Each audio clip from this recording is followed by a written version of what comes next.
तो जब भी आप श्री केदारनाथ धाम की यात्रा पर आते हैं तो आप अपने साथ 2-4 चीज़ें बिल्कुल याद से रखें। लेकिन अभी इन सभी ट्रकों को रोक के रखा हुआ है क्योंकि कल तक तो यहाँ पर बहुत ही खुशियों भरा माहौल था, लेकिन हमारे परिवार में एक बहुत ही बड़ी दुखद घटना हुई। साथ ही आज हमारे होटल में एक और नई चीज़ आई है। अभी नदी को देखकर ऐसा लग ही नहीं रहा है कि कभी इतनी ज़्यादा नदी भी आई होगी। और यात्रा में देखिए कभी कभी कुछ इस तरह की दुर्घटना भी होती है। आप सभी को मेरा प्यार भरा नमस्ते। मैं प्रियंका तिवारी आप सभी का स्वागत करती हूँ देवभूमि उत्तराखंड के केदार घाटी के खूबसूरत सोनप्रयाग मार्केट से। आज मैं अपने ब्लॉग की शुरुआत शाम के लगभग 3:30 बजे से कर रही हूँ। आज सुबह से मौसम गुमसुम सा रहा, आसमान पर पूरी तरह से बादल छाए हुए हैं। थोड़ी देर पहले हल्की हल्की बारिश भी हुई और इसी के साथ सोनप्रयाग मार्केट और चारों तरफ के नज़ारे आज कुछ इस तरह के हैं। देखते ही देखते सोनप्रयाग का माहौल बहुत ही रौनक भरा हो गया है। और हमारे होटल से सामने सोनप्रयाग की ग्राउंड वाली पार्किंग देखने को मिलती है। इसमें देखिए टूरिस्ट व्हीकल खचाखच भरे हुए हैं और किसी टाइम तो हमारे होटल के सामने पर ऐसे जाम वाली स्थिति बन रही है। रोड पर एक ही साथ टूरिस्ट व्हीकल, बाइक और साथ ही घोड़े खच्चरों की भीड़ एकदम से बढ़ रही है।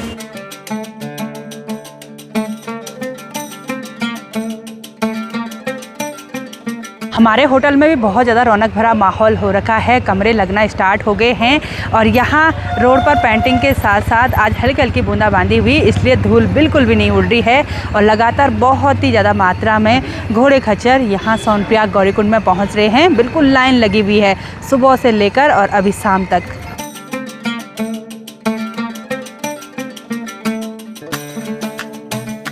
बहुत अच्छा लगा। मैं यहाँ आई हूँ, आपका ही नाम मुझे याद है कि वो यहाँ तो आपने त्रिगुण नारायण से भी आ रही हो, वहाँ आपका घर है। आपके ही भाई ना है वो पहाड़ी, पहाड़ी बाइकर। हाँ जी, हाँ जी।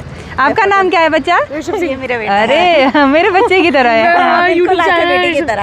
आपका बेटा तो देहरादून में पढ़ता है ना? हाँ जी, हाँ जी, हाँ जी। मैं फोटो लूंगी बिल्कुल। मैं अभी अपने होटल से थोड़ा सा इधर सोनप्रयाग की तरफ आ गई हूँ और सोनप्रयाग मार्केट शुरू होते ही पहला होटल हमारा है होटल योगी करके।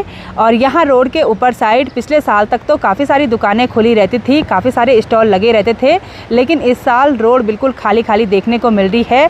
और सुलभ शौचालय के कर्मचारी लगातार सफाई करने पे लगे हुए हैं। सफाई भी काफ़ी अच्छी तरीके से करी हुई है।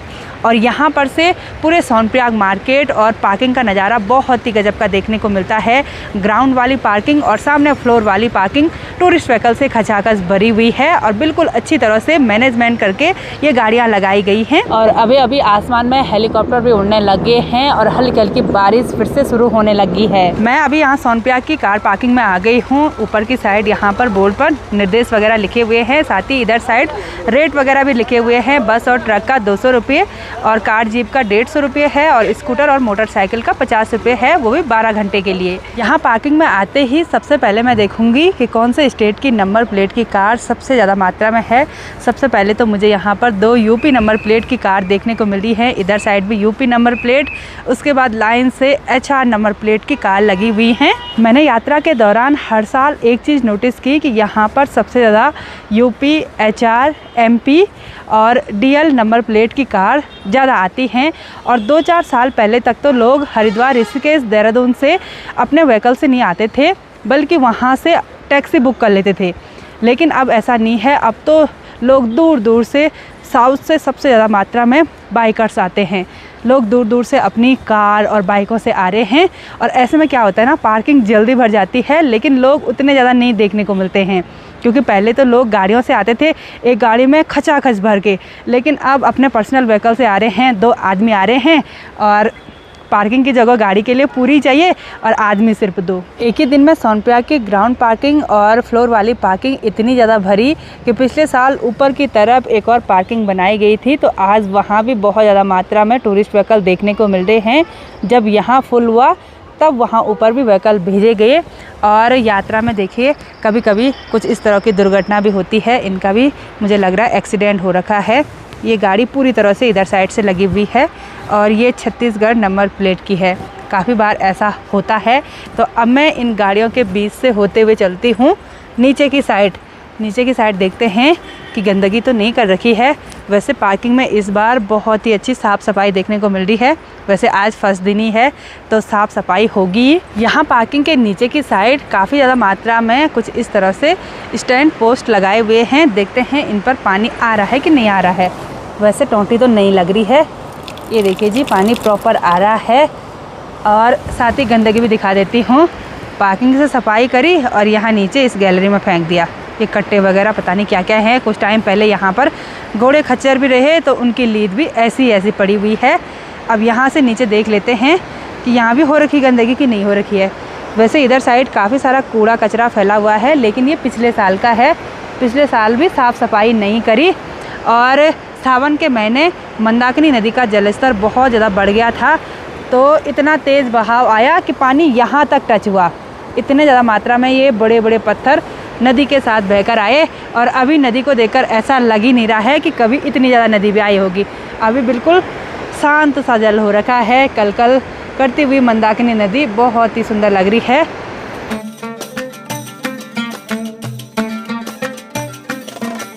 जब भी यहाँ सोनप्रयाग गौरीकुंड में श्रद्धालुओं की भीड़ बहुत ज़्यादा मात्रा में बढ़ जाती है, तब यहाँ पर बहुत ज़्यादा मात्रा में गंदगी भी देखने को मिलती है। वैसे तो जो मेन रास्ते हैं वो तो काफ़ी साफ़ सुथरे रहते हैं, लेकिन काफ़ी सारी जगह ऐसी होती हैं जहाँ पर कूड़े का निस्तारण अच्छी तरह से नहीं हुआ रहता है। या तो कूड़ा सीधे नदी में फेंक देते हैं, या तो पार्किंग के नीचे की साइड या गैलरी वगैरह में जहाँ कोई देखने वाला नहीं है। अधिकारी लोग भी जाएंगे तो ऊपर के रास्ते से जाएंगे। तो मैं आप सभी लोगों से रिक्वेस्ट करती हूँ, जब भी आप श्री केदारनाथ धाम की यात्रा पर आएँ तो एक प्रण लें कि आपके द्वारा इन खूबसूरत पहाड़ों में कोई भी गंदगी ना हो। अगर आप और हम मतलब प्रत्येक आदमी अपने स्तर से प्रयास करेगा ना, तो ये खूबसूरत पहाड़ हमेशा ऐसे ही खूबसूरत रहेंगे, गंदे नहीं होंगे। यहाँ पर एक नल लगा हुआ है और मैं सोच रही ये फ्री है। ये देखो, ये बंद भी हो रहा है, लेकिन ये पानी ऐसे ही खुला रखा हुआ था। तो अब मैं यहाँ पार्किंग के रास्ते से होते हुए चलती हूँ सोनप्रयाग मार्केट की ओर। और पार्किंग के बगल पर ही एक बड़ा सा सुलभ कॉम्प्लेक्स भी बना हुआ है। साफ़ सफाई यहाँ पर काफ़ी अच्छी देखने को मिल रही है। साथ ही इधर ऊपर की साइड काफ़ी सारी दुकानें पिछले साल बनाई गई थी, लेकिन अभी तक इस साल इन पर ताला लगा हुआ है और दुकानों के नंबर वगैरह डाले हुए हैं। साथ ही इधर की साइड नाली का काम लगातार प्रगति पर है। पहले तक तो किया नहीं, और जैसी यात्रा शुरू हुई वैसे यहाँ से ये सारे लोहे के ये उखाड़ दिए। यहाँ पर एक हैंड पंप भी लगा हुआ है।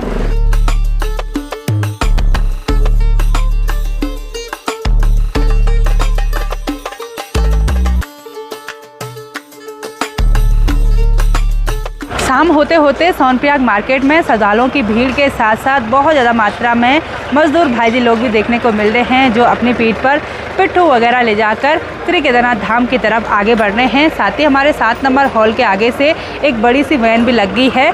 ये शौचालय वैन है और काफ़ी अच्छी व्यवस्था यहाँ मेन मार्केट में ये करी हुई है। यहाँ नीचे की साइड ये जितने भी बड़े बड़े हॉल हैं, ये 2013 की आपदा के बाद गवर्नमेंट के द्वारा बनाए गए, और जिन भी लोगों के लॉज वगैरह टूट गए थे ना, उनको एक एक हॉल मिले। ये 7 नंबर वाला हॉल हमारा है।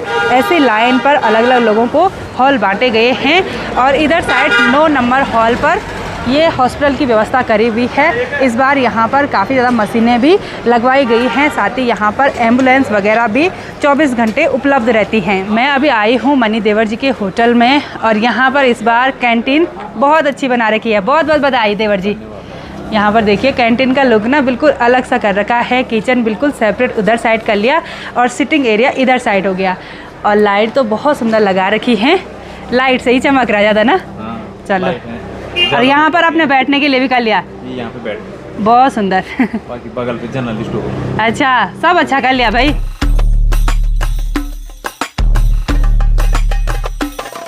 काफ़ी देर तक यहाँ पर मनी देवर जी के साथ बैठी रही। काफ़ी सारी गपशप हमने की यात्रा से संबंधित।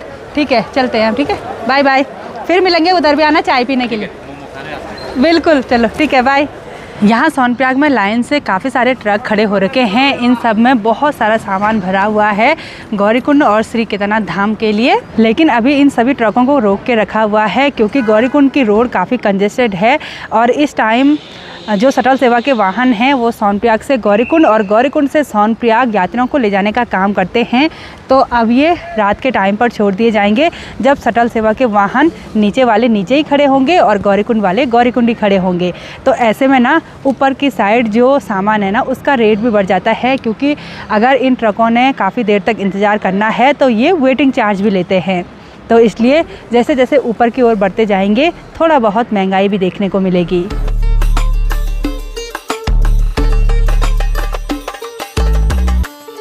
शाम होते होते बिल्कुल ठंडी ठंडी हवा महसूस हो रही है और जिस हाथ से मैंने फ़ोन पकड़ा हुआ है ना वो हाथ तो बिल्कुल सुन्न हो गया है।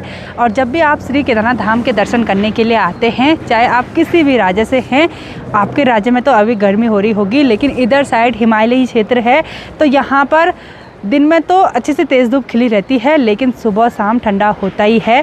जैकेट पहनने की ज़रूरत महसूस होती है। तो जब भी आप श्री केदारनाथ धाम की यात्रा पर आते हैं तो आप अपने साथ 2-4 चीज़ें बिल्कुल याद से रखें, जैसे जैकेट हो गया, टोपी हो गया, रेनकोट, छाता और पैरों पर जूते और मोजे ज़रूर से पहन के रखें। और यहाँ पर ना मौसम कब बदल जाए किसी को कुछ भी नहीं पता। दिन में तो अच्छी सी तेज़ धूप जब खिली रहती है तो अच्छी खासी गर्मी होती है, लेकिन सुबह शाम जून के महीने भी जैकेट पहनने की ज़रूरत महसूस होती है। मार्केट साइड से घूम फिर के मैं वापस अपने होटल योगी में आ गई हूँ और यहाँ पर काफ़ी सारे टूरिस्ट रुके हुए हैं। साथ ही आज हमारे होटल में एक और नई चीज़ आई है, वो आई है ये आइसक्रीम का फ्रीज़र और ढेर सारी आइसक्रीम भी आई हुई हैं। यहाँ पर अशोक की ड्यूटी लगी हुई है आइसक्रीम को सही रखने की। बिक भी रहे आइसक्रीम, ठंडा हो रहा है, ऐसे में खा रहे लोग आइसक्रीम? अच्छा, लोग खा ही रहे हैं।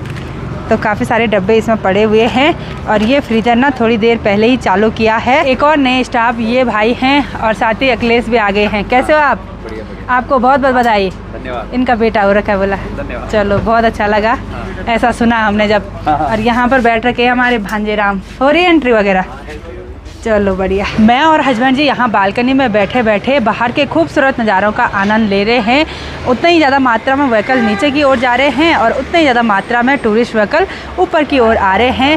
साथ ही इन पिकअप गाड़ियों में भर भर के घोड़े खच्चरों के लिए सूखी घास ऊपर गौरीकुंड की ओर जारी है। वैसे आज मैंने श्री केदार बाबा की पंचमुखी चल बिगड़ा डोली के साथ गौरीकुंड से श्री केदारनाथ धाम तक पैदल यात्रा करनी थी, यानी कि इस टाइम पर आज मैंने श्री केदारनाथ धाम में होना था, लेकिन ऐसा नहीं हो पाया। कल तक तो यहाँ पर बहुत ही खुशियों भरा माहौल था, लेकिन हमारे परिवार में एक बहुत ही बड़ी दुखद घटना हुई। हमारे एक चाचा ससुर जी हैं, वो अचानक से कल रात को एक्सपायर हो गए, इसलिए हस्बैंड जी ने फिर से सिर मुंडवा रखा है ना। हमारे परिवार में पता नहीं ऐसा क्या हो रहा है। कुछ टाइम पहले एक ससुर जी एक्सपायर हुए और उसके बाद उनका श्राद्ध हुआ, मासिक श्राद्ध, उसके बाद कुछ ही दिन हुए हैं श्राद्ध हुए और कल ऐसी घटना हो गई। तो इसीलिए इस बार बाबा जी की डोली के साथ पैदल सफ़र करने का प्रोग्राम कैंसिल हो गया। खैर कोई नहीं, सभी लोग सुखी चाहिए, तभी तो अच्छा सा माहौल बनता है, यात्रा होती है। जब तिवारी फैमिली में ऐसे दुखद घटना हो रखी है तो हम कैसे जा सकते थे ऊपर। वैसे मैंने ना पूरी तैयारियां कर रखी थी, लेकिन खैर कोई नहीं, कभी बाद में चले जाएंगे और डोली के साथ अगले साल चले जाएंगे। भगवान जी से यही प्रार्थना करती हूँ पूरे संसार में सुख शांति बनी रहे। तो अभी हमको मिलने के लिए यहाँ पर 3 आंटी जी लोग आ रखे हैं। ये तीनों बहनें हैं और पौड़ी गढ़वाल से हैं। कोई दिल्ली रहते हैं, कोई रुड़की रहते हैं और कोई पौड़ी रहते हैं। तो बहुत बहुत धन्यवाद, बहुत अच्छा लगा आप लोगों से मिलकर। और रोज़ ब्लॉग देखते हैं। पहले आंटी जी ने शुरू किया ब्लॉग देखना और फिर सारी बहनों को दिखा दिया। चलो अच्छा, तो अच्छा चलो चलो, बहुत बहुत धन्यवाद, अच्छा लगा आपसे मिलके। तो अभी एक प्यारी सी फैमिली यहाँ पर आई हुई है हमसे मिलने के लिए, जो हमारे डेली व्लॉग देखते हैं और आप लोग हैं पंजाब से और छोटे छोटे बच्चे। अच्छा, तो छोटे छोटे बच्चे भी इनके साथ आए हुए हैं और गाड़ी से उतरे। बहुत ज़्यादा ठंडा हो रहा होगा, ठंडा भी लग रहा है आपको? क्या नाम है आपका? अच्छा, अरे very sweet name, hi hello. ये सोच रहे होंगे कहाँ आ गए, गर्मी से ठंडी में आ गए डायरेक्ट। और आंटी जी को बहुत बहुत धन्यवाद, अच्छा लगा आपसे मिलके, थैंक यू सो मच। बाहर पूरी तरह से अंधेरा हो गया और अंधेरा होते ही पूरा सोनप्रयाग मार्केट लाइटों से जगमगाने लग गया है। पार्किंग के बीच में एक बड़ी सी लाइट लगी हुई है, उसकी रोशनी चारों तरफ फैली हुई है। साथ ही गाड़ियाँ भी चमक रही हैं। शाम होते ही जब कोई मेरे सब्सक्राइबर यहाँ सोनप्रयाग में पहुँचते हैं और जैसे वो गाड़ी से उतरते हैं ना और मुझे मिलते हैं तो बोलते हैं कि आप लोग तो स्वर्ग में रहते हैं, भगवान जी ने आपके लिए बिल्कुल नेचुरल एसी लगाई हुई है। और शाम के टाइम पर ना यहाँ सच में इतनी ठंडी ठंडी हवा महसूस होती है ना कि बिना स्वेटर पहने रहा नहीं जा सकता है। तो उनको ये काफ़ी अच्छा लगता है, हमको तो आदत पड़ रखी है। तो आज की इस वीडियो को यहीं पर एंड करते हैं। आई होप आपको वीडियो पसंद आई होगी। वीडियो पसंद आए उसको लाइक कीजिए, कमेंट कीजिए और अपने दोस्तों के साथ शेयर कीजिए। मैं प्रियंका योगी तिवारी मिलती हूँ आपको अपनी अगली नई वीडियो में। तब तक के लिए जय देवभूमि उत्तराखंड।